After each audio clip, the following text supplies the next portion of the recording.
back to the channel. Today's tutorial is going to be one I haven't really done on the channel before, as in this involves multiple textures.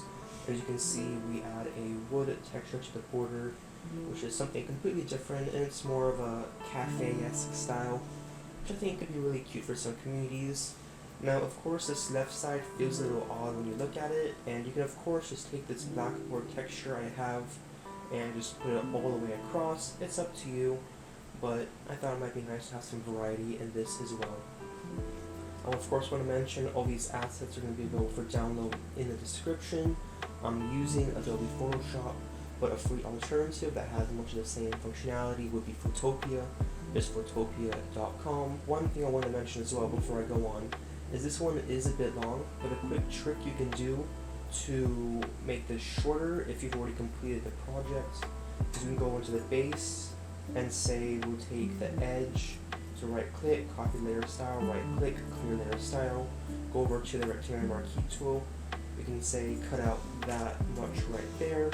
Then we can take this right side by highlighting the entire thing with the marquee tool, go into the move tool and just dragging that over. And then we can go into the marquee tool, right click and deselect, and right click paste layer style. Same thing with the base, we go to the base, and actually for this one we can just highlight this section here at the end and drag that in to about there. Now we've effectively cut the banner not in half, but probably almost a quarter.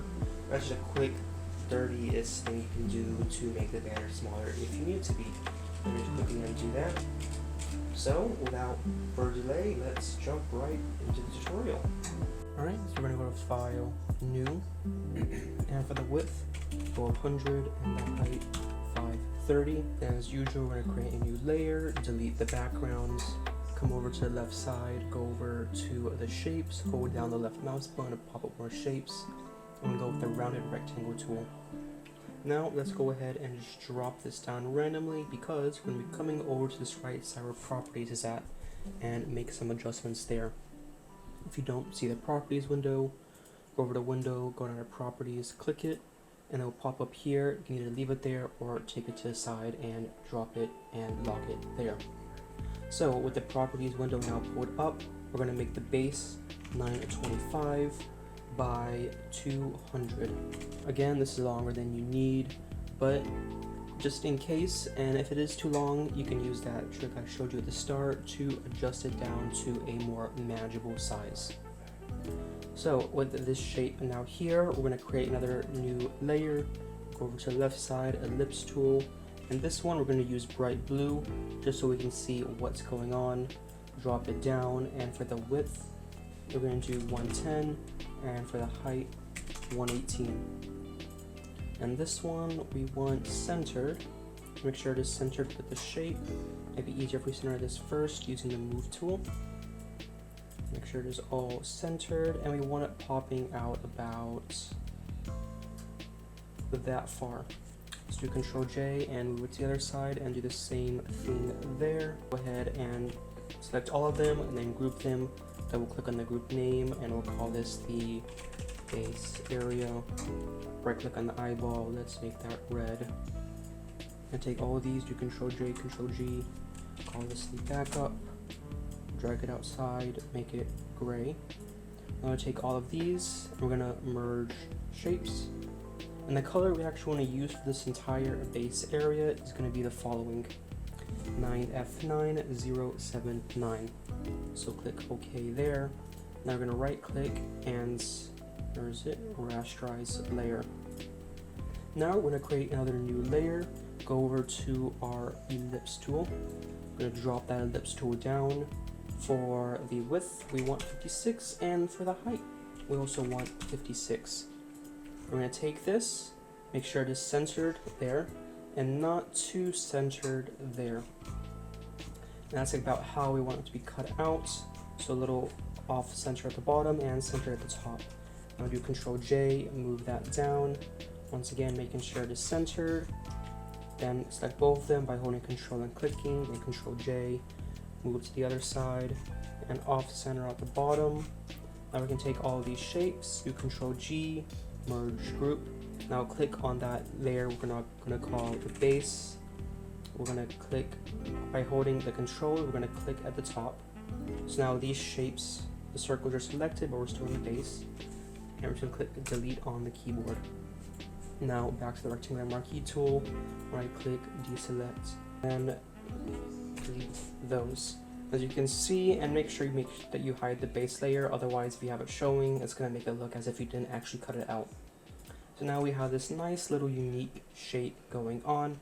I probably could have brought these circles out a bit farther, like I did here. So I think that is a bit more out than I had it here. I might have actually used the other way here. I turned them this way, but I think the other time I turned them that way. So that's just something you can keep in mind for when you edit it yourself, but this works fine for the time being.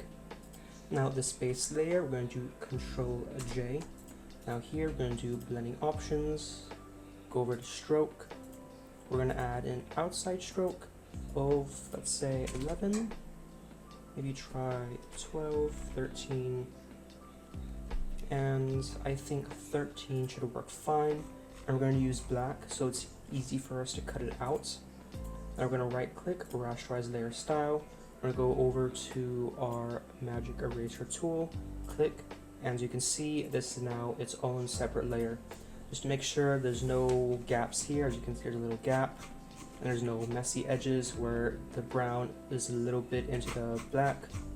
We're going to go to the base, blending options, color overlay, and we're going to make sure it is completely black. Okay, right click, rasterize layer style. For the base, go to blending options, go over to stroke. We're going to add about a 2 pixel stroke in that same color. Okay, and then that is perfect.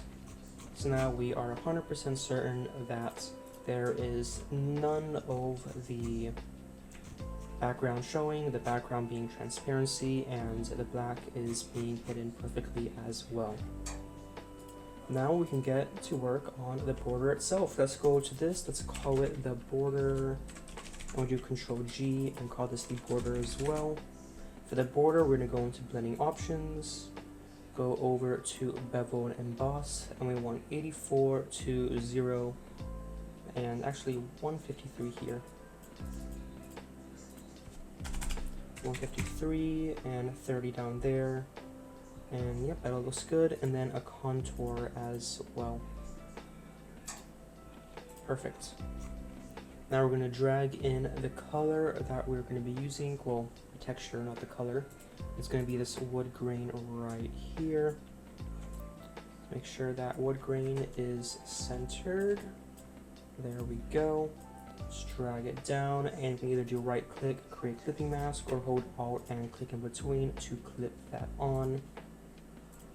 And let's actually convert this to a smart object. And what this does is now if we apply any adjustments like vibrance, we can hide those and make them less visible. Let's see here. As you can see, because we made this a smart filter or a smart object, we can now hide that filter. And you should be able to notice that the color is changing ever so slightly because that filter is being hidden and unhidden. So, border is done, I believe. Yes. We'll come back to the base. So let's do Control G. Make sure this is still called the base. Let's call this the base edits, just to make it a little more organized. Now we're going to right click on the base, and is the stroke still there? It is. So let's actually bring the stroke back a little bit. 1 pixel might be better. Yep, that definitely helped because we can see more of this edge here now. That should be fine. Though some of the transparency of the background is coming through. I'll leave it up to you. I mean, this is going to be really unnoticeable with these few empty transparency slots, and it helps the border pop a little bit more. But if you're really big on making it as perfect as possible, then I'll make it 2 pixels. I'll leave it as 1 pixel though, just because unless you're really zooming in, you are not going to notice this right here. So I'm going to right click, rasterize layer style, and right click, blending options, go over to inner shadow, and this I want as no global light. I'm going to do 82, 90, 0, 7, and then 10. Click OK, and this helps everything pop just a little bit more. Perfect. Now we're going to come over and grab our, where is it? Chalkboard. Just drag that in, bring it down, make sure we clip that on. And the chalkboard, I want, actually let's leave it like that for now, because we want to drag in the icon as well that we'll be using. We'll make sure everything lines up as intended. This icon, I'll leave it out, I'll call it the icon, and I'm going to make it a smart object as well. Blending options, go over to drop shadow. Actually before that, let's go to Control T and flip the width. That's the height. Flip the width. Just drag it over, make sure it fits fine. And actually, let's bring it down a little bit. It's going to cover up the left side, and let's go back to the drop shadow now. And let's see which way to drop shadow at the moment.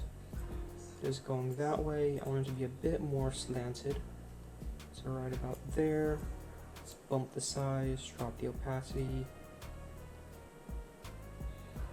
And let's actually drop the size a little bit. Perfect. And now I'm going to go to Image, Adjustments, Brightness / Contrast.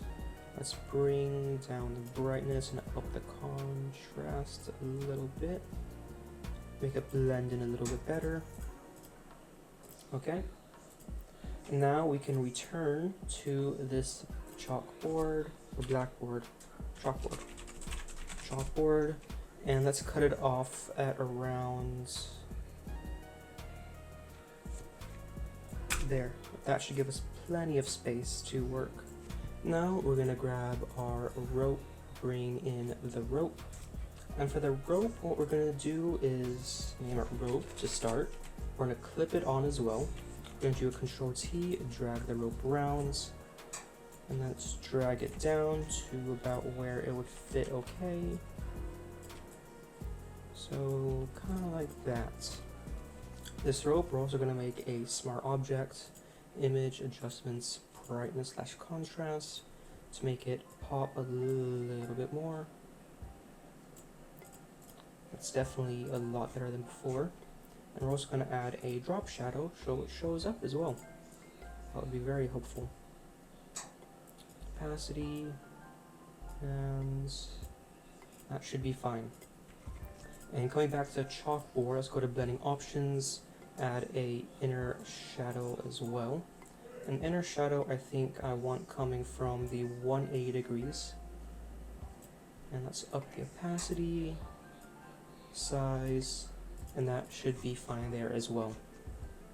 Now for this left side, I'm simply going to go to the border, take this by doing Control J, bring it in, put it underneath the chalkboard, and I'm going to make it an overlay, and then just drop the opacity. A little bit of a cheaty way to do it, but up to you. And then as I mentioned before, you can always just extend this chalkboard. This left side was kind of a, I don't know what to do here, so I'm just going to drop the texture.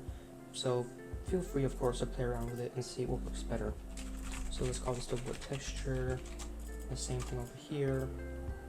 And we're going to take a nail as well. So I'm going to go to Lasso tool and just lasso the top of this nail. I'm going to do Control C, Control V, Control T, and then drag it down to a smaller size. I'm going to put one nail there. I'm going to Control G and put this in its own group as well.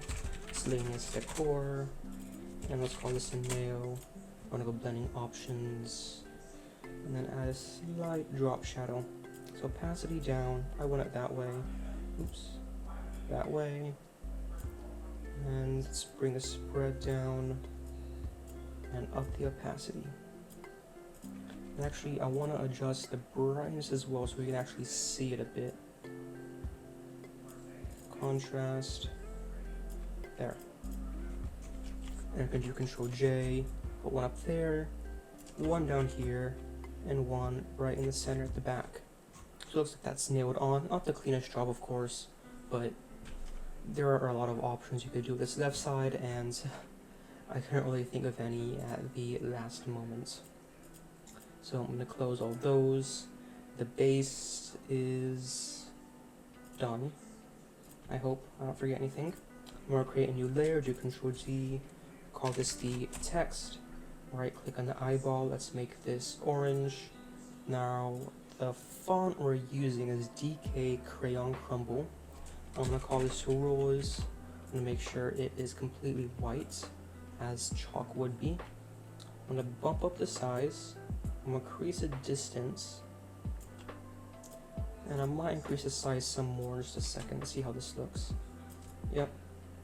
So size increased a bit more, and then I believe, yeah, that would be it. Now, as I mentioned, since this is more of a cafe-ish theme, you could probably have this as instead as, I suppose, a better looking sign. I guess this is already a bit of a sign already, but you can include this rope kind of hanging down and holding onto it, looping through parts of it. Just play around with it, see what would look well, but I'm going to include all these assets so you can download that as well. Actually save this rectangular marquee tool, highlight the entire thing, edit, copy, merged, file, new, create, Control V, delete the background, and file, export, save for web, to compress it, still gonna look good, or file, save as, PNG. Thanks so much for watching, and I hope you have an awesome day.